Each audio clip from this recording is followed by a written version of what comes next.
আমি ভিক্ষে করে ফিরতেছিলেম গ্রামের পথে পথে।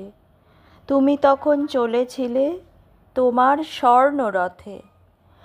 অপূর্ব এক স্বপ্ন সম লাগতেছিল চক্ষে মম।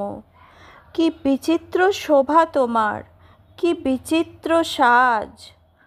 আমি মনে ভাবতেছিলেম এ কোন মহারাজ। আজি শুভক্ষণে রাত পোহালো, ভেবেছিলেম তবে আজ আমারে দ্বারে দ্বারে ফিরতে নাহি হবে।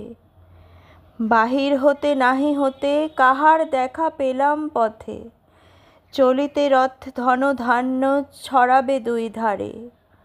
মুঠা মুঠা কুড়িয়ে নেব, নেব ভারে ভারে। দেখি সহসা রথ থেমে গেল আমার কাছে এসে। আমার মুখপানে চেয়ে নামলে তুমি হেসে।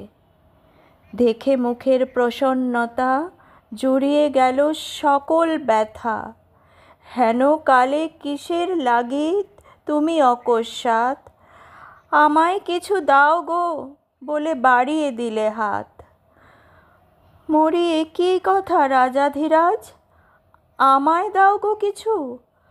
শুনে ক্ষণকালের তরে রইনু মাথা নিচু। তোমার কি বা অভাব আছে ভিখারি ভিক্ষুকের কাছে? এ কেবল কৌতুকের বশে আমায় প্রবঞ্চনা। ঝুলি হতে দিলেম তুলে একটি ছোট্ট কণা।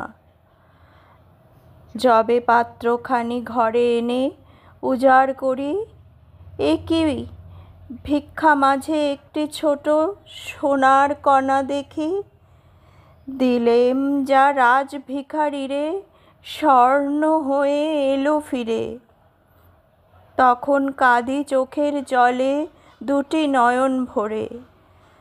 তোমায় কেন দেইনি আমার সকল শূন্য করে।